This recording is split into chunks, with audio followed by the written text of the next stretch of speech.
gods, heroes, creatures, and monsters.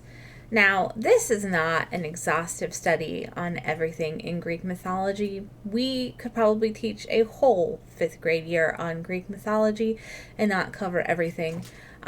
This is just a snippet. If you have a favorite minor god or hero or creature or monster that you want to share with me, you can write it at the end of your notes, or send me a chat, which I'd love to get.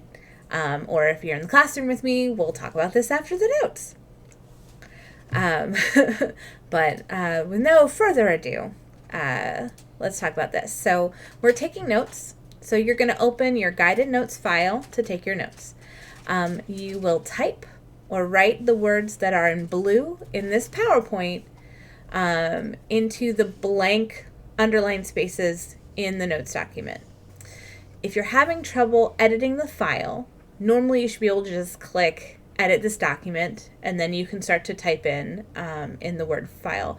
If that is not working for you, make a copy of it or cut and paste it into a fresh document on your device, and do your notes in there and then attach that to your assignment.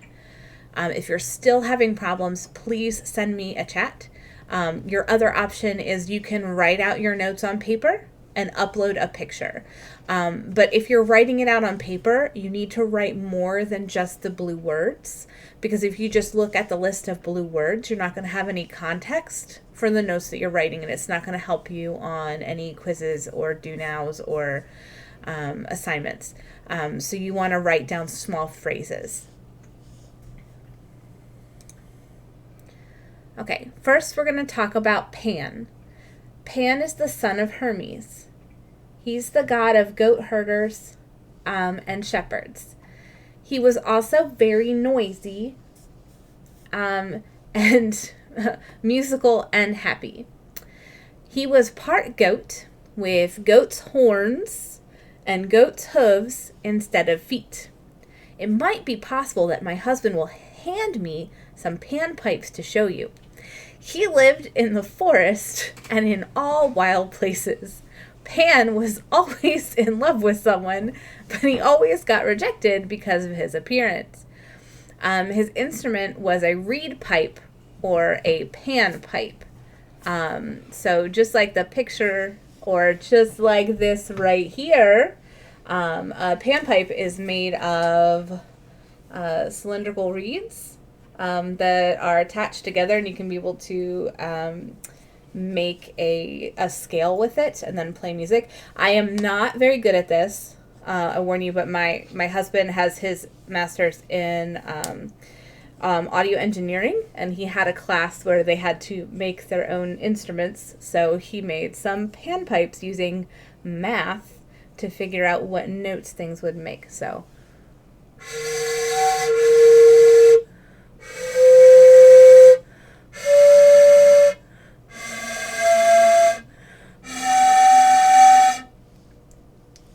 this is an example of a panpipe. I painted it, but he got it so that it would make that beautiful scale. I wanted to share that with you, so I did. He lived in the forest and all wild places. He was always in love with someone, but he always got rejected because of his appearance. And again, he played the reed pipe or the panpipe, which was named after him. Echo, the nymph. Echo was the most beautiful of all the nymphs, or spirits of nature. She loved to talk, but Hera punished her and made it so that she could never speak on her own, but only repeat the words of others, like an echo. Pan falls in love with her, but she is in love with someone else, Narcissus, who ends up being in love with his own reflection. So none of that goes well for her at all. Orpheus. Orpheus is the son of Calliope, the muse of epic poetry. If you remember her from the skit, she was called Callie in the skit, and a human prince. In some stories, he is the son of Apollo and Calliope. He was an amazing singer. His voice was so beautiful that it could tame wild beasts and cause warriors to put down their weapons in the midst of battle. He was desperately in love with Eurydice, a beautiful young girl who he married. Perseus, the demigod. He is the son of Danae and Zeus. He is best known for slaying Medusa. He was able to kill Medusa because Zeus sent Hermes and Athena to help him. Athena lent Perseus her polished shield, and Hermes lent Perseus his sword. Hermes should be capitalized right there. Typos. Everyone's got them. Medusa, a monster. She was one of the 3 Gorgon sisters. The sisters had huge bodies covered in golden scales, wings, and snakes for hair. If anyone looked at them directly, he or she would be turned to stone. Of the 3, only Medusa could be killed, and Medusa was killed by Perseus.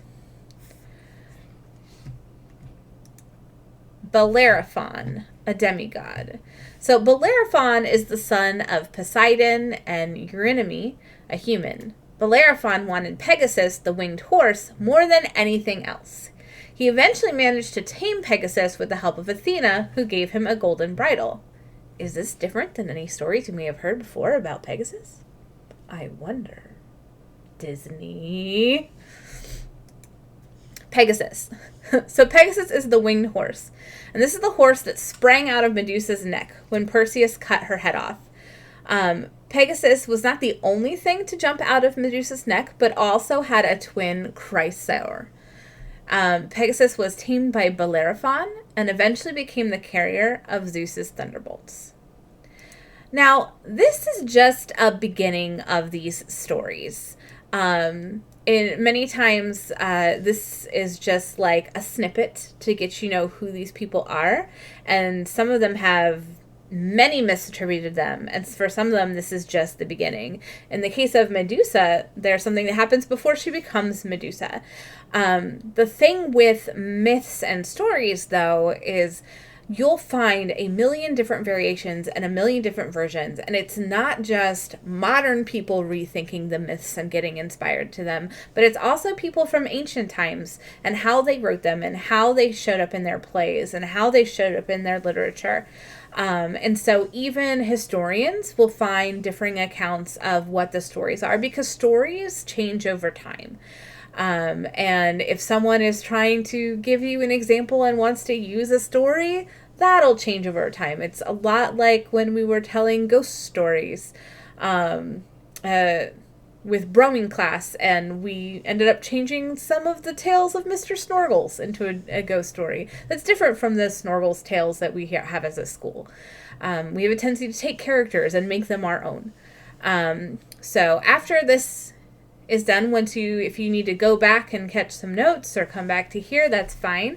But send me a chat with one of your favorite rest of the stories. Can you tell me how Medusa became a Gorgon? Can you tell me how Echo got changed by Hera? What happened before? Can you tell me the story of Narcissus? What do you know? I'm really curious to find out. All right, bye-bye.